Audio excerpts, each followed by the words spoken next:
Hola, mi amigo querido. La palabra mayordomía en muchos lugares se ha vuelto sinónimo de privilegios que se obtienen por ocupar una determinada función. Así, por ejemplo, se habla muchas veces de la mayordomía en la que viven los que abusan del poder. Pero la verdad es que la Biblia usa la palabra mayordomo en el sentido de ser un administrador de los bienes de otra persona, como era el caso de de José, que administraba los bienes de Potifar. De aquí deducimos que la mayordomía cristiana no es otra cosa sino la administración sabia de la vida que Dios nos confió. Somos administradores de la vida. Ahora, la sierva de Dios tiene una cita que me impresiona. Está en el Comentario Bíblico Adventista, tomo 1, página 1096. Dice: Dios creó al hombre para la gloria divina, para que después de pasar por la prueba, la familia humana pudiera llegar a ser una con la familia celestial. El propósito de Dios era repoblar el cielo con la familia humana, si hubiera demostrado obediencia a cada palabra divina. Adán había de ser probado para ver si iba a ser obediente como los ángeles leales o desobediente. Si hubiese soportado la prueba, hubiera instruido a sus hijos tan solamente en un sendero de lealtad. Su mente y sus pensamientos habrían sido como la mente y los pensamientos de Dios. Su carácter habría sido modelado de acuerdo con el carácter de Dios. ¿Sabes que este pensamiento es clave para entender el tema de la mayordomía cristiana? Porque estamos a prueba en este mundo. ¿Sabes por qué estamos a prueba? Porque, mira, si no podemos ser fieles a Dios, si no podemos administrar la vida con sabiduría, en 80 años que como máximo vamos a vivir en esta tierra, ¿cómo seremos fieles a Dios en la eternidad? Entonces, nuestra vida en esta tierra también es una prueba para ver si merecemos la confianza divina para vivir la eternidad con Él. Ahora, para tener un concepto claro de este tema y no pensar que mayordomía tiene que ver solo con dinero, que fidelidad y una administración sabia de la vida tiene que ver solo con diezmo, necesitamos analizar al tema a la luz de la columna vertebral del cristianismo, que es el propio Cristo. Jesús es el personaje central de la vida cristiana. Sin Cristo solo nos resta pues un amontonado de ideas bonitas, pero ideas vacías. Es Jesús el que le da sentido a las Escrituras, le da sentido a la vida, a la doctrina y a todo lo que el ser humano observa y experimenta. Lee, por ejemplo, la manera maravillosa como Pablo considera a Cristo en su propia vida. Leamos lo que dice Filipenses capítulo 3, versículos 8, 10 y 11. Y a decir verdad, incluso estimo todo como pérdida por la excelencia del conocimiento de Cristo Jesús, mi Señor. Por su amor lo he perdido todo y lo veo como basura para ganar a Cristo, a fin de conocer a Cristo y el poder de su resurrección y de participar de sus padecimientos para llegar a ser semejante a Él en su muerte, si es que de alguna manera llego a la resurrección de entre los muertos. ¡Qué manera sublime de hablar de Cristo! Él es todo y por causa de Él, dice, lo he considerado todo lo otro basura. Pero lo más significativo es que quien dice esto es nada más y nada menos que Pablo. ¿Y quién era Pablo? Mira, en los versículos 4 al 7 del mismo texto de Filipenses 3, él había dicho: aunque yo también tengo de qué confiar en la carne. Si alguno piensa que tiene de qué confiar en la carne, yo más. Fui circuncidado al 8º día, soy del linaje de Israel, de la tribu de Benjamín, soy hebreo de hebreos, y en cuanto a la ley, fariseo, en cuanto a celo, perseguidor de la iglesia, en cuanto a la justicia que se basa en la ley, irreprensible. Pero todo lo que para mí era ganancia, lo he estimado como pérdida por amor de Cristo. Y después dice, lo he considerado basura Porque en la vida de Pablo, Jesús era todo, era el principio, era el medio, era el fin. Y en la vida del cristiano, Jesús tiene que ser todo. Es una pena que a veces hay cristianos, yo digo sinceros, que creen que hablar de Jesús, colocar a Jesús como el centro de la experiencia cristiana, es hablar de agua con azúcar, es hablar de una gracia barata, de un evangelio que no cuesta nada. ¡Qué interesante! Cuando Cristo es la columna vertebral de la vida del cristiano, de su fe, no hay enseñanza bíblica sin Cristo. Desde el Génesis hasta el Apocalipsis, Jesús es un hilo rojo que atraviesa cada página de la Biblia. Y qué tremendo ejemplo nos da el apóstol Pablo. Y no era solo Pablo. Para los discípulos también Cristo era todo en todo. El espíritu de profecía, por ejemplo, dice en Hechos de los Apóstoles, página 23, lo siguiente. Los discípulos habían de realizar su obra en el nombre de Cristo. Todas sus palabras y hechos habían de llamar la atención al poder vital de su nombre. ¿Qué nombre? Cristo, para salvar a los pecadores. Su fe habría de concentrarse en aquel que es la fuente de la misericordia y el poder. ¿Quién? Cristo. El nombre de Cristo había de ser su consigna. El nombre de Cristo habría de ser su divisa distintiva. El nombre de Cristo, su vínculo de unión. La autoridad para su curso de acción y la fuente de éxito.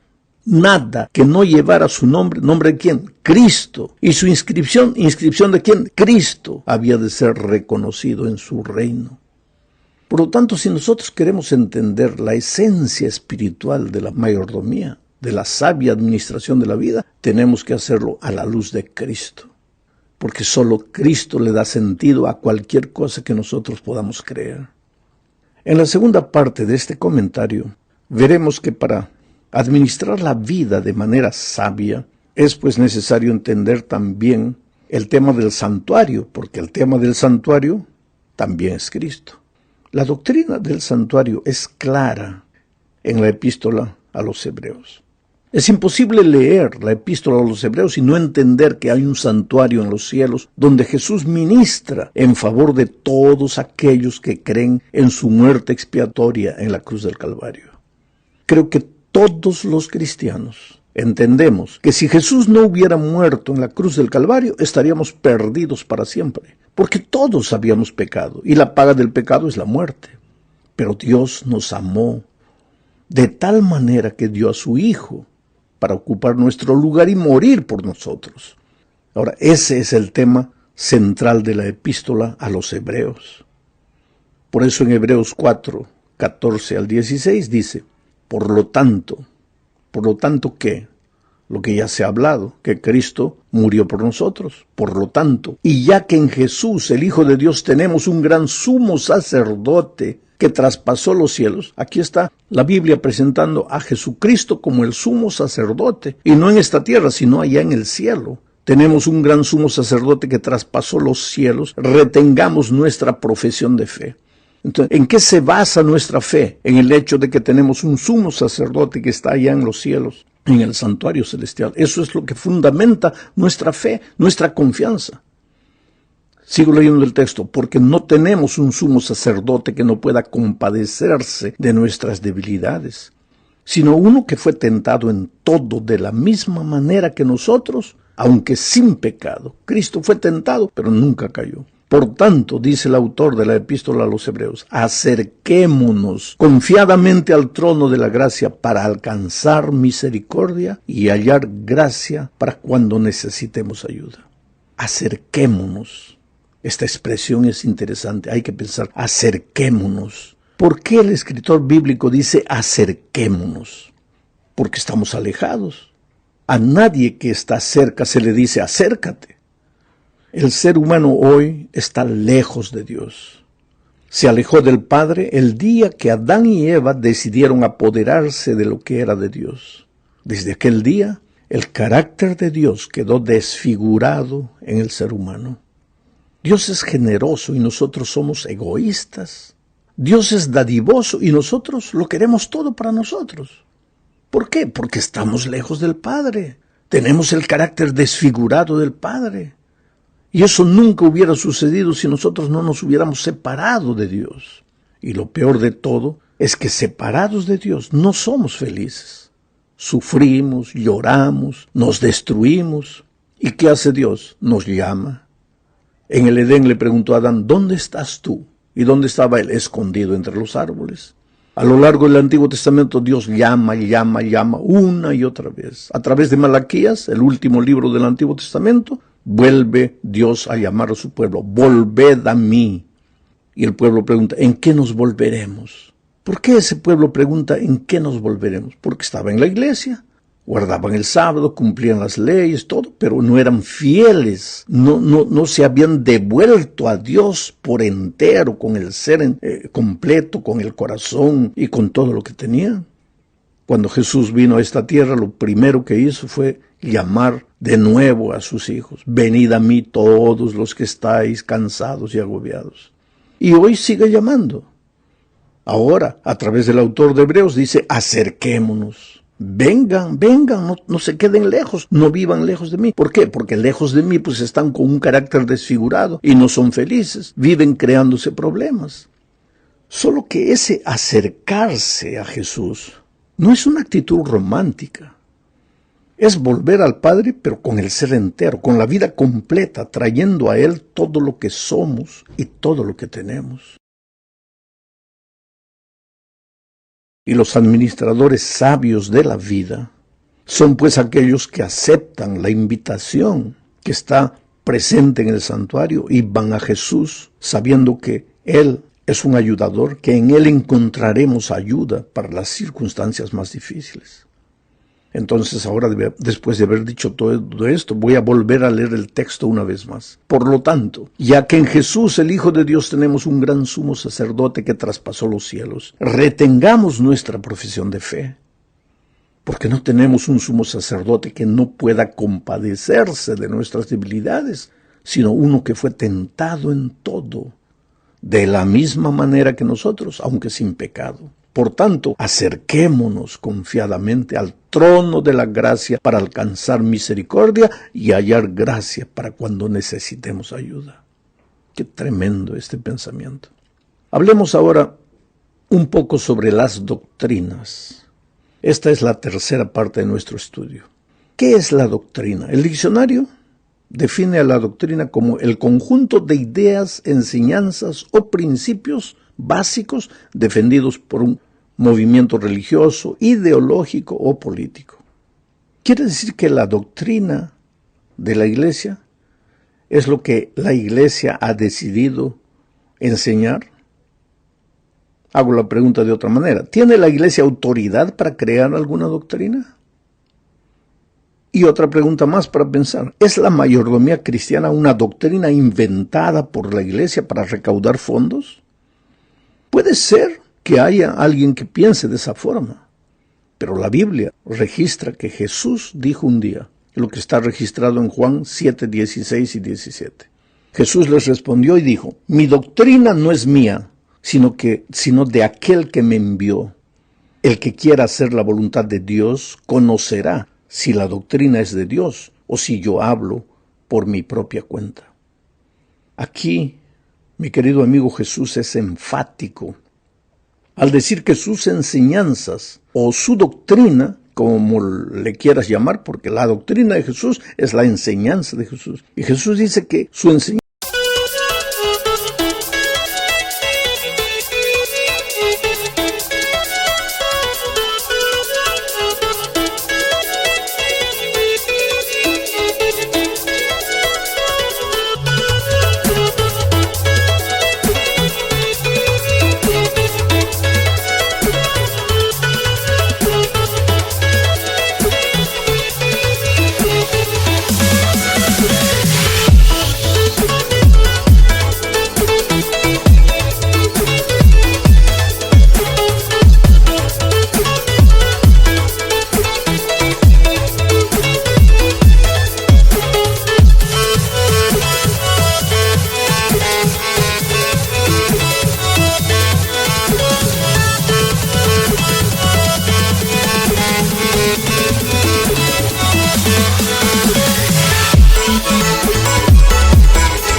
enseñanza o su doctrina no es suya, es de su Padre. En otra ocasión dijo, yo soy el camino, la verdad y la vida. ¿Qué es el camino? Es el sendero por donde debe andar el cristiano. Y Jesús es ese sendero, ese camino. Él dice que también es la verdad. ¿Y a dónde te conduce ese camino de verdad? A la vida. ¿Y quién es la vida? El propio Señor Jesucristo. En otras palabras, Jesús es la doctrina. No podemos separar a Jesús de sus enseñanzas. Y sus enseñanzas están en la palabra de Dios. David decía, lámpara es a mis pies tu palabra y lumbrera mi camino. Siendo así, pues, todas las enseñanzas de la Biblia necesitan estar íntimamente relacionadas a la persona de Jesucristo. Porque sin Cristo no hay doctrina. Las doctrinas no son solo ideas teológicas abstractas, sino verdades arraigadas en Cristo y son verdades que impactan la forma en que vivimos. Por eso Jesús dijo en Juan 5:39, escudriñad las Escrituras porque a vosotros os parece que en ellas tenéis la vida eterna y ellas son las que dan testimonio de mí. Vamos ahora a la cuarta parte. Aquí veremos lo que es el mensaje del tercer ángel. ¿Sabes? Dios levantó un remanente para el tiempo del fin, con un propósito específico, predicar el Evangelio eterno.